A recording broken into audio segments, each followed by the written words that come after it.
आप सभी को जय मसीह की। आज परमेश्वर के वचन में आप सभी का स्वागत है।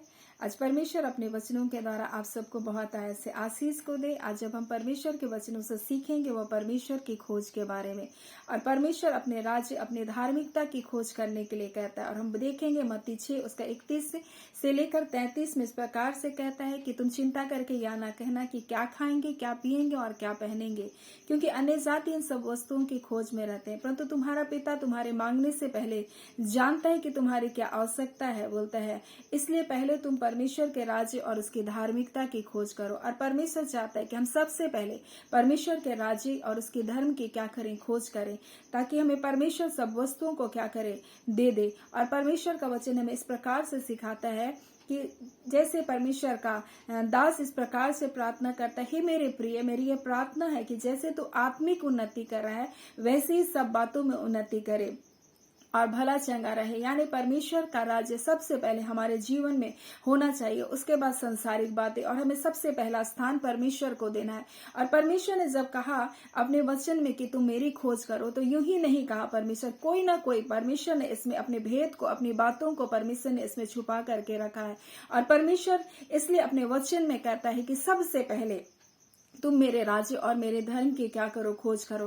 क्योंकि मैंने अपने जीवन में इस बात को देखा, जब हम परमेश्वर की खोज करते हैं और परमेश्वर के सामर्थ्य को जब हम अपने जीवन में देखते हैं, तो और सारी बातें जो हमारे जीवन के लिए जो सबसे महत्वपूर्ण था, वो बातें हमारे जीवन के लिए नगण्य बन जाती है। और जब हम परमेश्वर को सबसे पहले अपने जीवन में पहला स्थान को देते हैं, तो और सब बातें हमारे जीवन के लिए अत्यधिक आवश्यक चीज नहीं रह जाती। और उसके बाद जब वो वस्तु हमें मिलती है, तब उसके विषय में हमें कोई भी ऐसा घमंड या कोई भी ऐसा अहंकार या कोई भी ऐसी बातें हमारे जीवन में नहीं रह जाती कि वो सब चीजें हमारे जीवन में बहुत महत्वपूर्ण है, बल्कि वो सब चीजें हमारे जीवन में एक क्षण मात्र सुख का जैसा वस्तु हमारे जीवन में महसूस होता है। इसलिए जब हम परमेश्वर की खोज करते हैं और परमेश्वर जब हमारे जीवन में होता है, परमेश्वर वो सारी वस्तुओं को जिसको हम सबसे पहले अपने जीवन में ज्यादा महत्वपूर्ण जानते थे, अब वो हमारे जीवन में कम महत्वपूर्ण वाला स्थान ले लेता है। इसी प्रकार से परमेश्वर आज अपने वचन में हमें सिखा रहा है कि सबसे पहले तुम उसके राज्य और उसके धर्म की खोज करो। और परमेश्वर यूं ही नहीं बोला कि तुम मेरे राज्य और मेरे धर्म की खोज करो। भजन संहिता 105 में भी परमेश्वर का वचन इस प्रकार से कहता है, यहोवा और उसकी सामर्थ को खोजो और उसके दर्शन के लगातार खोजी बने रहो। और यहोवा और उसकी सामर्थ को खोजने के बारे में हमें सिखाता है। और परमेश्वर का राज्य क्या है? परमेश्वर का राज्य बातों में नहीं है, परंतु परमेश्वर का राज्य सामर्थ में है। और यही तो भजन संहिता 104 में भी हम 105 का उसका 4 में भी हम देखते हैं कि यहोवा और उसकी सामर्थ को खोजो। और परमेश्वर का राज्य भी बातों में नहीं है, परंतु परमेश्वर का राज्य क्या है? सामर्थ में है। और कुरिन्थी में जब हम लोग देखते हैं तो बोलता है, तुम्हारा विश्वास मनुष्य के ज्ञान पर नहीं, परंतु परमेश्वर की सामर्थ पर निर्भर हो। और परमेश्वर आज अपने वचनों के द्वारा हमें सिखा रहा है कि आज हम मनुष्य के ज्ञान के ऊपर भरोसा करते हैं कि मनुष्य के बनाए हुए नियम के अनुसार हम सोचते हैं ऐसे परमेश्वर हमारे जीवन को ऊंचा उठा सकता है, ऐसे परमेश्वर हमारे जीवन को बढ़ा सकता है। लेकिन परमेश्वर का वचन कहता है, बढ़ाना और घटाना परमेश्वर के हाथ में है। वो एक को बढ़ाता है तो दूसरे को घटाता है, क्योंकि वो स्वर्ग का परमेश्वर है, वो पृथ्वी का मालिक है। वो जिसे चाहता बढ़ाता और जिसे चाहता घटाता है। और हमारा भरोसा मनुष्य के ज्ञान पर नहीं होना चाहिए, परंतु परमेश्वर के सामर्थ्य के ऊपर हमें निर्भर रहना चाहिए। और परमेश्वर का सामर्थ्य ये है कि उसने जब मनुष्य की बुद्धि, मनुष्य की सोच जहां खत्म हो जाती है, मनुष्य की आशा, मनुष्य की उम्मीद जहां खत्म हो जाती है, वहां परमेश्वर अपने सामर्थ्य के द्वारा मनुष्य को एक नया जीवन, एक नया भविष्य, एक नया मार्ग परमेश्वर क्या करता है? प्रदान करता है। जब मनुष्य के लिए सब कुछ कहता है, मनुष्य की समय के अनुसार, मनुष्य की अपनी बुद्धि के अनुसार, जब मनुष्य कहता है अब मेरा सब कुछ खत्म हो गया, वहां परमेश्वर अपने सामर्थ को क्या करता है? प्रकट करता है। वैसे ही परमेश्वर आज अपने वचन में यूं ही नहीं कह रहा है कि तुम मेरे राज्य की खोज करो। और परमेश्वर का वचन इस प्रकार से कहता है, यदि मैं परमेश्वर की आत्मा की सहायता से, बोलता है, दुष्ट आत्माओं को निकालता हूं, तो परमेश्वर का राज्य तुम्हारे पास आ पहुंचा। और हम लोग देखते हैं यीशु मसीह यूहन्ना जब प्रचार कर रहा था तो बोलता है मन फिराओ क्योंकि परमेश्वर का राज्य निकट आ गया। और परमेश्वर का राज्य निकट आ गया। और जब लोग दुष्ट आत्माओं से और नाना प्रकार के बंधनों से और पापों से, बुराइयों से, और जो अंधे थे, जो लंगड़े थे, जो गूंगे थे, जो बहरे थे, जो मुर्दे थे, जो जीवित किए गए, ऐसे आश्चर्य कर्म को जब देखा, वहां परमेश्वर का आत्मा ने जब कार्य किया, वहां परमेश्वर का राज्य आ गया। और परमेश्वर का वचन इस प्रकार से कहता है, परमेश्वर का राज्य बातों में नहीं परंतु परमेश्वर का राज्य उसकी सामर्थ में। इसलिए परमेश्वर का वचन हमसे कहता है, यदि तुम्हारा विश्वास मनुष्य के ज्ञान पर ना हो परंतु तुम्हारा विश्वास परमेश्वर के सामर्थ पर। इसलिए परमेश्वर कहता है, तुम मुझे ढूंढो, तुम मुझे खोजो, तब तुम मुझको क्या करोगे, पाओगे। और परमेश्वर यूं ही नहीं कहा कि तुम मुझे खोजो। और परमेश्वर का वचन जब हम देखते हैं तब दाऊद अपने पुत्र को कहता है, हे मेरे पुत्र सुलेमान, बोलता है तू अपने पिता के परमेश्वर का क्या कर, ज्ञान रख, और तू उसकी खोज में क्या कर, लगा रहा।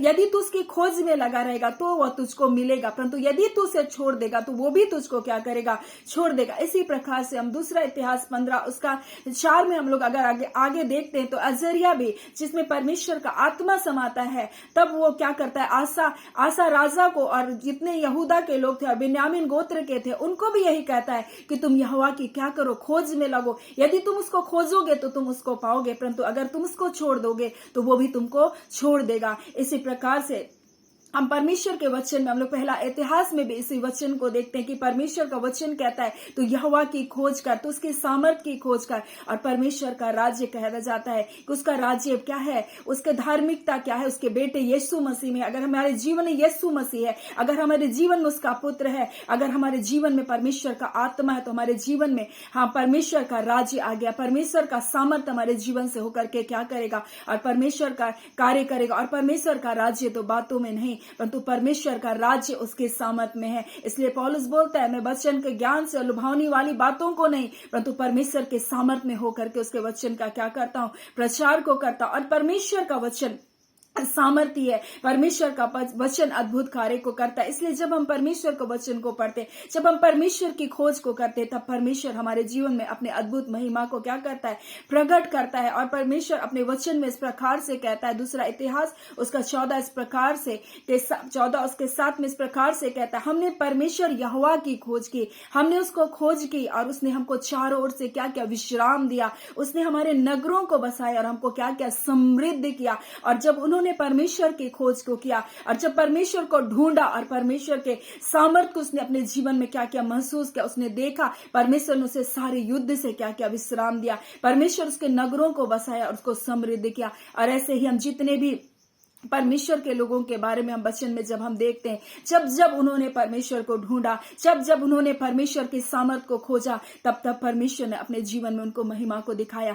हम यहोशापात राजा के बारे में जानते हैं, जब अमालेकी, अमोनी और कई मुनियों ने उन पर चढ़ाई कर दिया, सारे राजाओं ने एका करके एक राजा के विरुद्ध, जो बहुत कम संख्या में थे, उनके विरुद्ध जब युद्ध किया, परमेश्वर ने उनको कैसी बड़ी विजय को दिया। यहोशापात राजा जब ये सुनकर डर गया, उसने भी यहोवा की खोज को किया, उसने भी उपवास का प्रचार किया। जब वो परमेश्वर को ढूंढा तब परमेश्वर ने उसको एक बड़ी विजय को दिया। उस युद्ध में उसको तलवार भी ना चलाना पड़ा और परमेश्वर ने एक बड़ी विजय को दिया। वही परमेश्वर आज हमसे कहता है कि तुम उसके राज्य को, उसकी धार्मिकता की खोज करो तो सब वस्तुएं तुमको क्या करेगी, मिल जाएगी। और परमेश्वर ने यूं ही हमसे नहीं कहा कि तुम उसकी खोज करो, तुम उसकी सामर्थ की खोज करो, क्योंकि इसके पीछे एक बड़ा प्रतिफल है।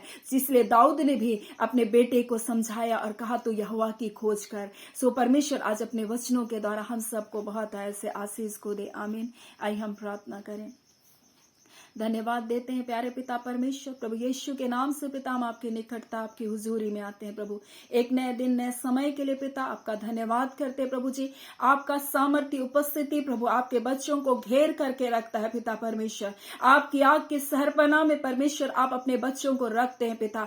तमाम अंधकार के कार्य और दुष्टता की सारी युक्तियां परमेश्वर जो आपके बच्चों को घेरने की कोशिश करते हैं प्रभु, या आपको ढूंढने की जो आपके खोज में लगे प्रभु, उनके विरुद्ध कार्य करती है प्रभु, वो सारी युक्तियां शक्तियां प्रभु जी आज यीशु के नाम से नष्ट किया जाने पाए। एक नए दिन की तमाम आशीषें खुदावंद जो आपने अपने बच्चों के लिए रखी है प्रभु, हम यीशु के नाम से आपके बच्चों के लिए लेते हैं प्रभु। वो छुटकारा, वो जय खुदावंद परमेश्वर पिता, हाँ पिता, आपके बच्चों के जीवन में यीशु के नाम से आने पाए। तमाम अंधकार की युक्तियां, योजनाएं प्रभु जी जो आपके बच्चों के जीवन के लिए प्रभु, उनकी हानियों के लिए बनाए गए प्रभु जी, हाँ पिता यीशु के नाम से उन सारी युक्त योजना यीशु के नाम से हम खंडन करते प्रभु। आज के दिन की तमाम आशीष भलाई प्रभु जी आपके बच्चों के जीवन में आने पाए प्रभु जी। हाँ पिता परमेश्वर, जो दुखी निराश है प्रभु, हताशा में प्रभु जी, या परीक्षाओं से होकर गुजर रहे प्रभु, उनको परीक्षाओं के ऊपर जय पाने का अनुग्रह दीजिए प्रभु जी। हाँ खुदावन परमेश्वर, जो अपने वचन के द्वारा आपने सिखाया प्रभु जी, जब हम आपकी खोज करते परमेश्वर पिता, जब हम आपकी सामर्थ को खोजते परमेश्वर,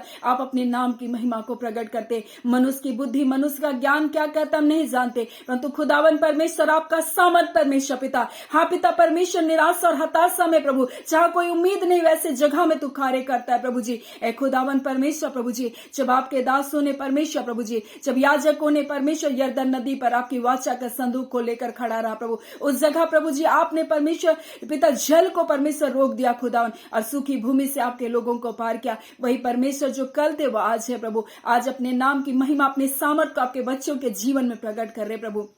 आप अपनी नाम की महिमा को प्रकट कर रहे पिता, हम आपका धन्यवाद करते हैं। प्रार्थना हम यीशु के नाम से मांग लेते हैं, दया सुन अनुग्रह से ग्रहण कर लीजिएगा, आमीन। परमेश्वर आप सबको बहुत ऐसे आशीष को दे, आमीन।